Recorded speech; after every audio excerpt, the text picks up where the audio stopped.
The following video is about forgiveness and reconciliation. Wherever you are on your healing journey, I pray that God will bless you. Proceed with caution.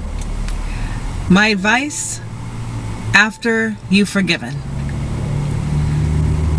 Today's video is going to address that beautiful moment after you've forgiven someone from your past.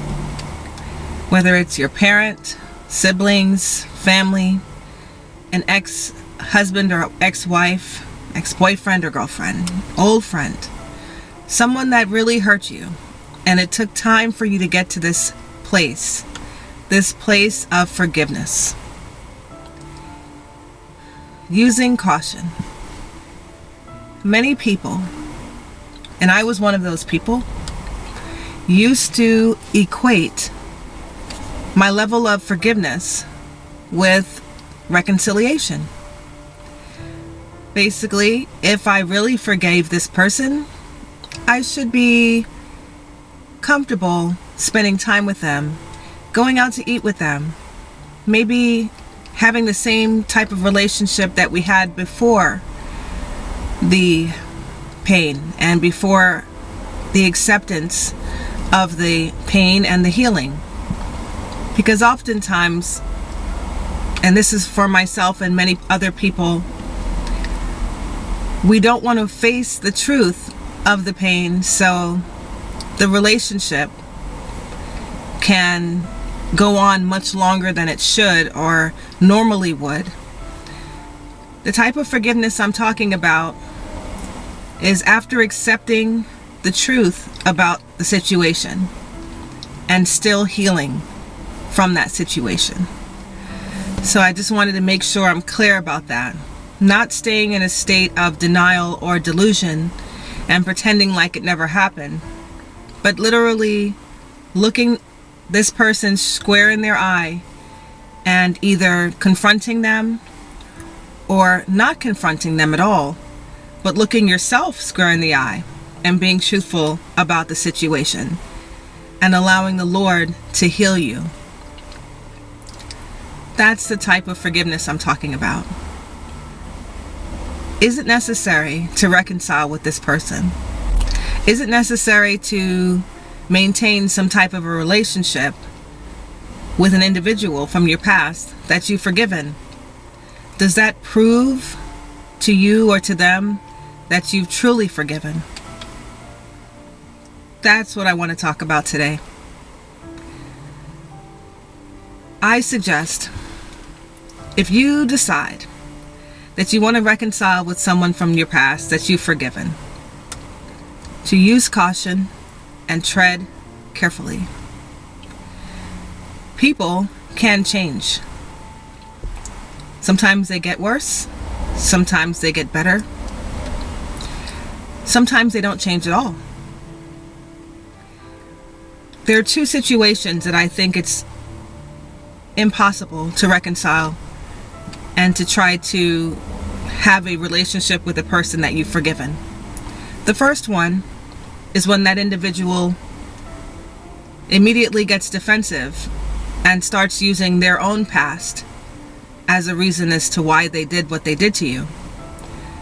Many parents say that to their children, that they had a hard childhood or they were abused too, and it immediately takes the attention off of the child, the adult oftentimes by the time they confront this parent, but the child in the equation.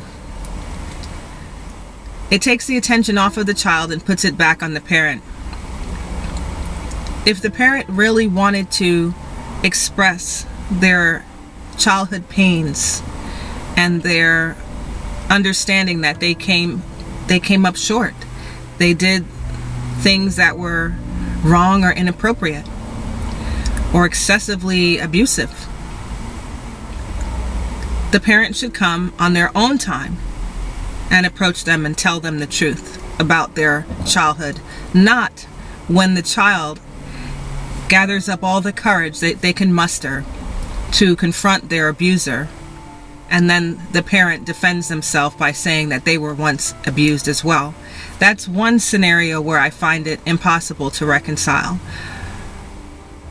The second scenario is when they have convenient amnesia. They don't remember. They don't recall. Now, if this parent is unfortunately suffering from dementia or Alzheimer's or real amnesia, memory loss, then this doesn't apply to them. I'm talking about selective amnesia.